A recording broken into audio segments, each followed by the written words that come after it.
Have you ever felt like you're trying to grow, trying to change, yet somehow the world keeps reminding you of who you used to be? What if I told you that the very act of telling everyone about your struggles, your goals, or your pain might actually be keeping you stuck, reinforcing the version of yourself you're trying to leave behind?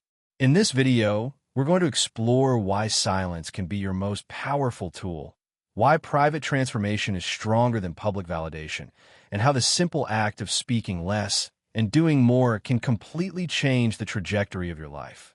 Stay with me, because what you're about to hear could quietly reshape the way you grow without anyone else needing to notice. The hidden danger of talking about pain.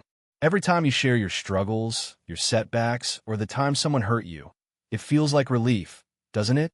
You think you're letting go, releasing the weight.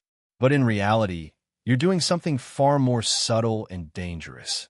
You're repeating a story that your mind begins to treat as truth. Imagine a wound on your skin. At first, scratching it is a reaction to discomfort. Over time, the repeated scratching scars the skin permanently. Emotional pain works the same way, but instead of scratching, you talk. You tell your story again and again. I was betrayed. I failed. I hurt. The more you narrate it, the more your mind encodes it as a part of your identity. This is why some people seem stuck in the past. Not because they are weak, but because they've practiced living in that pain.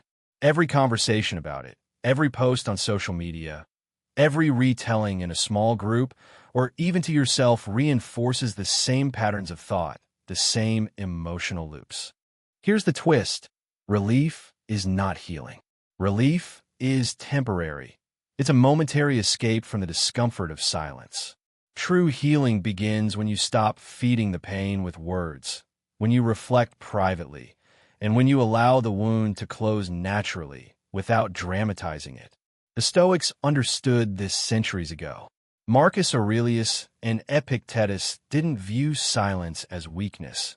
They saw it as a strategic tool. Every word spoken had a purpose.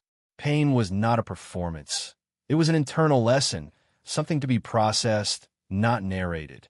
Ask yourself, when was the last time you felt the need to explain why you hurt? And what would happen if, instead, you allowed yourself to sit quietly with it, observing without narrating? Change without an audience is stronger. It's natural to want recognition.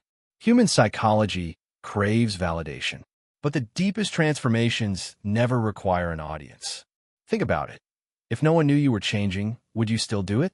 If your growth wasn't visible, if no one could post a status or comment, would you still rise early, meditate, read, train, or make better choices? The strongest personal evolution happens behind closed doors, away from applause, away from likes, shares, or congratulations. Social media has taught us that the world must witness our progress for it to count, but this is an illusion. Growth is private work. True consistency doesn't rely on observation. I once knew a man who emerged from a very challenging period of his life, completely transformed. He never posted, never announced, never sought recognition. Months later, I noticed subtle changes. His posture was calm, his speech measured, his energy grounded. I asked him what he had been doing, and he revealed months of meditation, journaling, reflection, and deliberate lifestyle changes, all done quietly, without an audience. That is self-sufficiency in action. Marcus Aurelius wrote his meditations not for admiration, but to anchor his mind. Epictetus taught principles for living well without needing anyone else's approval. This is what differentiates people who grow quietly from those who perform for attention. So ask yourself, if no one could see your growth, would you keep building? If yes, you're already ahead of the game. The trap of narrating your evolution. Your brain is clever, but it can also be tricked. Every time you talk about a goal before achieving it, you get a dopamine hit, the same chemical your brain releases as if you had already done it. You feel satisfaction, excitement, progress, but the reality is nothing has changed yet. This is why talking too soon about your evolution is dangerous. I'm going to get serious this time. I'm going to change. Every declaration steals momentum. You celebrate the intention, not the effort, not the discipline, not the slow, quiet work that actually moves you forward.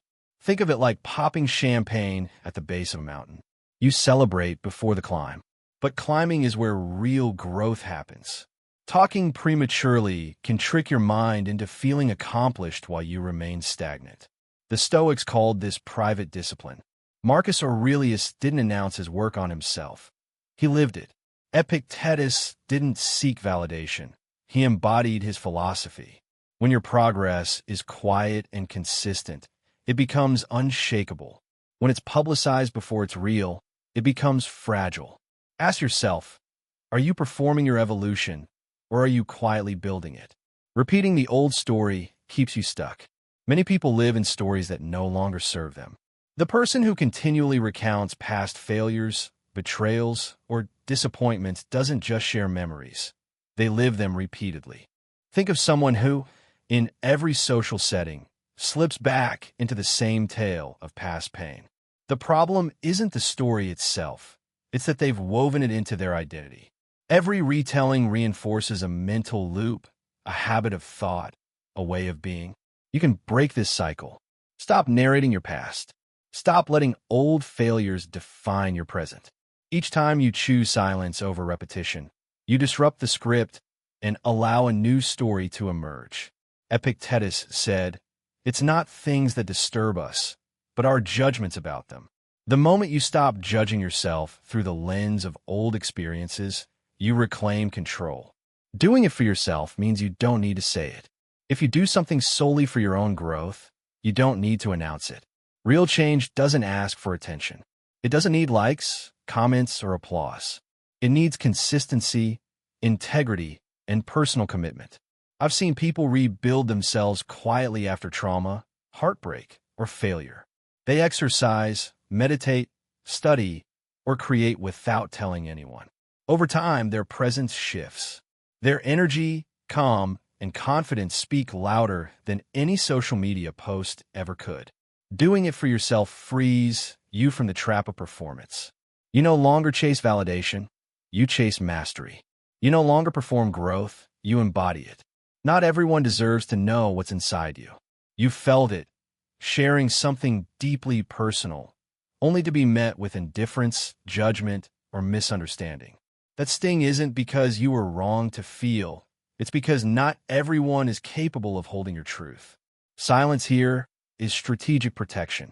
Protect your inner world. Guard it until the listener is ready, and until you are ready.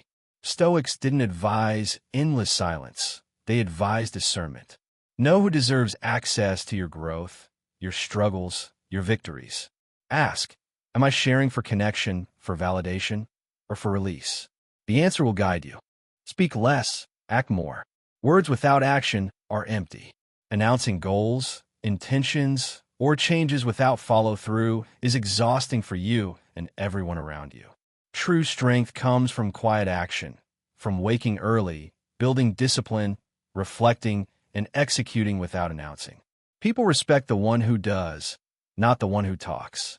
The world notices energy, presence, and results far more than declarations. Marcus Aurelius acted. Epictetus acted. Their words were precise because their lives were disciplined. Action without announcement builds lasting impact. Conclusion: the power of silent growth. In a noisy world addicted to oversharing, silence is a radical act of strength. Protecting your peace, keeping your evolution private, and speaking less while doing more allows you to reclaim your identity. You are no longer someone trying. You become someone becoming. Speak less, live more. Let your actions carry weight. Let your transformation remain quiet until it is undeniable. The world will feel it, even if you never say a word. So I ask you, what part of your life are you building quietly? What have you stopped sharing to protect your peace? Comment below and share your journey. And if you haven't already, subscribe to train your mind daily and embrace silent, unstoppable growth.